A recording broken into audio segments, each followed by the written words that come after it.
I think IBS should be renamed as you're eating the wrong diet.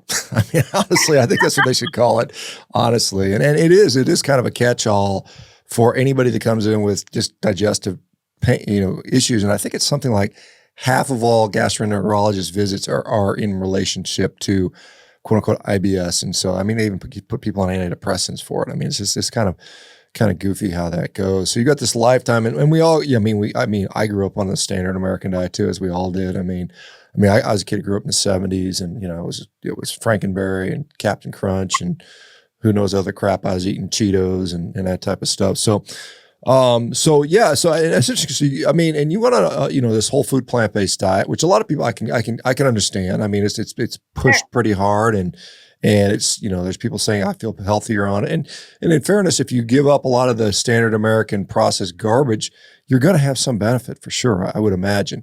As I've seen over and over again from a lot of people, not everybody, but for a lot of people, it just doesn't work for them. And they end up with perhaps some gut issues. And it was kind of interesting. I was just reviewing a paper on glyphosate, which is interesting. We spray it on everything, and so all the foods, and some residues show up, and the amounts are relatively small, but it does have an impact on our gut microbiome. And so depending on what that level is, because they assess it for cancer potential and things like that, but if it affects your gut microbiome, does it lead to autoimmune disease? Does it lead to, gut dysbiosis, IBS, and things like that? So, and you don't really get much glyphosate residue in animal products, which is kind of an interesting thing because animals, particularly mammals, metabolize it out. And so it doesn't show up in meat. It doesn't really show up in milk. But what it does show up is in grains and beans and legumes and peas and things that they love to have you eat on a plant-based diet. So, I don't know, it could be one of many explanations for this. So anyway, so you're trying to do all these things to fix it. You go to the doctors, they don't know what to do. Maybe, I don't know. What did they end up doing with you? Well, let's see. I think I went to the ER several times because my stomach would I would look like I was, 8 months pregnant.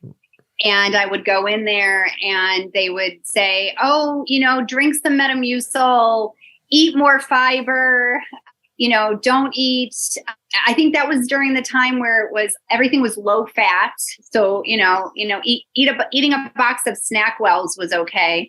So they really didn't do much for me. I mean, up until I think I went to a GI, and I remember him saying everything looked fine, gave me a medicine to take. I don't even really remember what it was. But at the same time is when I stopped doing probably most of the standard American diet products. So I think that in conjunction, like you said, I think that started helping me. But it never really got rid of everything because I suffered with IBS still. 10 years after I had some of those digestive problems, I had my appendix out. And then 10 years later, I ended up being diagnosed with colorectal cancer. And I was like the poster child of health and fitness. I mean, I was stunned, and we had no cancer in our family. So that was definitely something that I think after I went through all that, it was, okay, I want to reevaluate what I'm doing. Food is it's pushed in our country, right? That meat is demonized, it's bad. And then eat more plant foods. But I did all the quote unquote right things, and I still had cancer. And I did all the toxic free products. All of that. So I really was like at a point where I didn't really know where to go with any of it. So I started following a doctor who had done, he promoted fasting. So I started doing fasting, and that seemed to improve some things, but my gut health never really improved completely. And so I was diagnosed then with SIBO, small intestine bacterial overgrowth, which they say about 80% of IBS sufferers probably have SIBO, right? And so after I kind of healed from cancer and found out I had SIBO, this doctor, his name was Dr. Daniel Pompa, and he had a protocol. And I remember opening the protocol. I was like, I'm going to do it. He's like, free downloadable. I downloaded. There was like supplements you had to buy.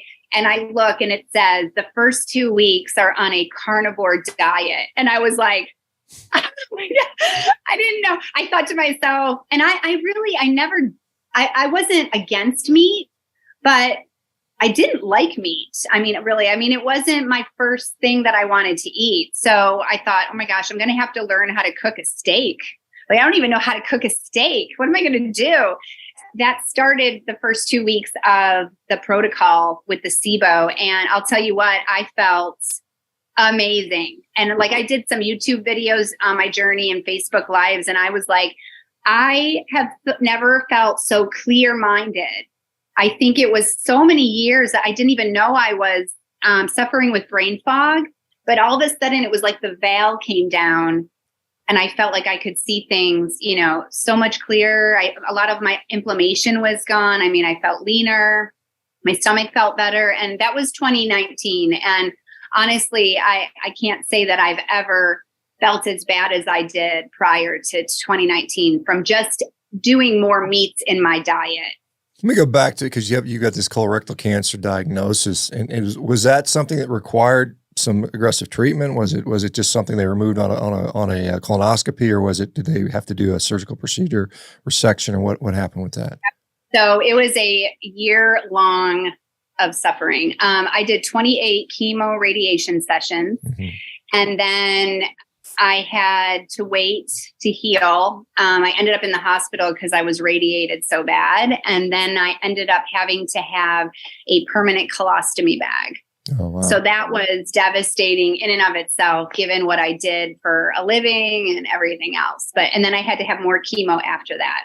So they took a significant part of your colon then, or was that? They took the sigmoid colon and then the rectum and then the anus. And like a Barbie butt. Okay. So it was real deal cancer. And so this was despite eating a whole food plant based diet for many years and watching health. Because, often we see cancer associated with obesity, poor health, certainly inflammatory bowel disease, which is, Crohn's, ulcerative colitis typically can dramatically increase it. And some people think that IBS may lead to those things and maybe a precursor for that. So there may be some relationship there, although there's not a direct relationship between IBS and cancer. At least there wasn't in last time I reviewed that. But so that's got to be pretty obviously devastating in doing the right things. And, you end up with, because all you hear about is, you got to avoid red meat. And this is a funny thing that most people don't understand. It's like, we've got this tiny, tiny, tiny absolute risk increase with red meat and colorectal cancer. If you even believe the epidemiology, which I think there's some definite flaws. There's like 1% absolute risk, which is tiny. But then you look at all the other factors that are out there: obesity, chronic inflammation, gut disorders, diabetes, all these things that are much more likely to give you or lead to be associated with cancer. So, and you didn't, and again, you didn't have a lot of those things because you were fit and taking care of yourself, juice cleansing, juice fasting, whole food plant-based diet, and all the things. It's kind of tough. It's kind of tough when that happens. But so, and it's interesting, I see a lot of folks now, including a carnivore diet as part of their fancy protocol. And it's just like, it's just a damn carnivore diet that works, and all the other stuff is probably kind of not necessary, maybe, but we'll see.